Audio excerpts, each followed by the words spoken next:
여러분 안녕하십니까. CJB 8시 뉴스입니다. 오늘 하루 도내 신규 확진자는 11명으로 집계된 가운데 이 중 9명이 청주에서 발생했습니다. 특히 유흥업소 관련 확진이 나흘째 이어지면서 누적 확진자는 20명이 됐는데요. 일주일 새 도내 일일 확진자가 차츰 줄고 있지만 아직 안심하기는 이릅니다. 안재원 기자입니다. 청주시 흥덕구에 사는 20, 30대 4명은 각각 기침, 발열 등의 증상으로 진단검사를 실시해 확진 판정을 받았습니다. 이 가운데 2명은 유흥시설 관련자로 도내 유흥시설 관련 누적 확진자는 나흘 만에 20명대로 올라섰습니다.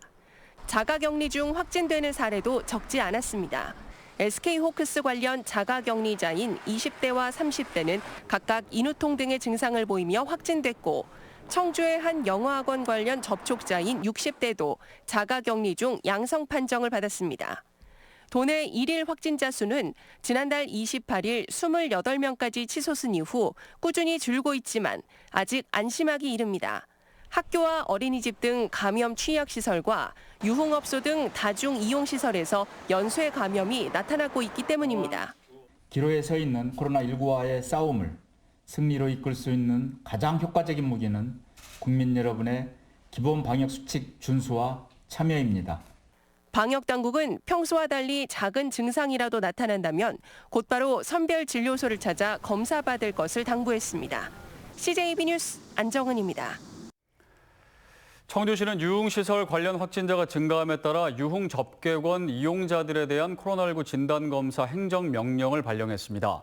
이에 따라 지난달 26일 이후 청주시 내 유흥시설 5종과 노래연습장에서 유흥접객원과 함께한 사람은 오는 9일까지 진단검사를 받아야 합니다.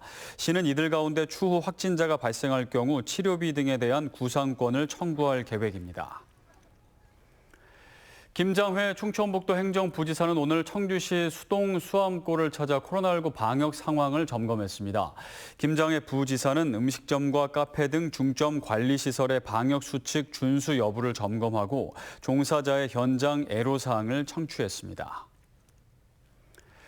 노로바이러스는 주로 겨울철에 많이 활동하지만 봄철인 4월까지도 주의가 필요한데요. 특히 어린이들의 경우 구토나 설사로 탈수 증상이 심하게 나타날 수도 있는데 신학기를 맞아 단체 급식도 이루어지고 있는 만큼 철저한 위생 관리가 무엇보다 중요합니다. 김기수 기자입니다.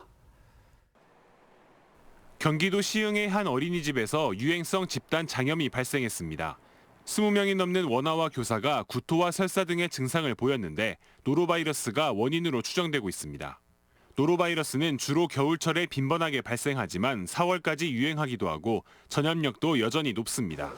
또한 60도의 고온에서도 감염력이 유지되고 소량의 바이러스만으로도 쉽게 전염될 수 있는데 성인에 비해 상대적으로 면역력이 약한 영유아나 어린이에겐 증상이 더욱 심하게 나타나기도 합니다. 아이들이 한 곳에 모여 있기 때문에 굉장히 빠르게 더 전파가 잘 되게 되고 이제 면역이 좀 더 약하기 때문에 성인이면 이제 가볍게 앓고 지나갈 질환들도 이제 생명이 위험할 정도로 악화될 가능성이 이제 낮지만 있기 때문에 충북교육청은 노로바이러스는 물론 각종 식중독 사고 예방을 위한 위생 교육과 함께 식재료 관리와 급식실 위생 관리를 강화할 방침입니다.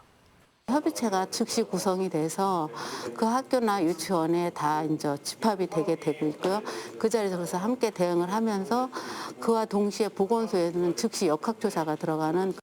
전문가들은 손 씻기만 철저히 해도 각종 식중독과 감염병 예방에 효과적이라며 개인 위생에 각별히 신경 써줄 것을 당부했습니다. CJB 뉴스 김기수입니다. 4.7 재보궐선거 사전투표 이튿날인 오늘 보은군 도의원 재선거의 사전투표율이 8.67%를 기록했습니다. 전체 유권자 29,212명 중 2,533명이 투표에 참여한 것으로 지난해 보은 도의원 재선거 둘째 날 사전투표율은 17.63%의 절반 수준입니다. 이로써 양일간 치러진 보은군 재선거 사전투표 인원은 5,420명, 사전투표율은 18.55%로 집계됐습니다. 충청북도가 매년 증가하고 있는 전기 화재를 예방하기 위해 TF팀을 구성하고 대책 마련에 나섰습니다. 재난안전실장을 단장으로 5개 반 18명으로 구성된 TF팀은 오는 11월까지 전기 화재 요인별 분석과 예방 대책 마련을 위한 연구를 진행합니다.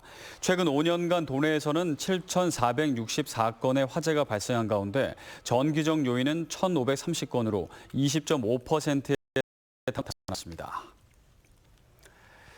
끝으로 날씨입니다. 오늘 충북지방은 흐린 가운데 도내 전역에 봄비가 내렸습니다. 이번 비는 내일 오전까지 이어지겠고 예상 강수량은 10에서 40mm가 되겠습니다. 내일 아침과 한낮의 기온은 오늘보다 5도가량 낮아지겠고 비가 그치고 나면 저녁부터 차차 맑아지겠습니다. CJB 8시 뉴스를 모두 마칩니다. 고맙습니다.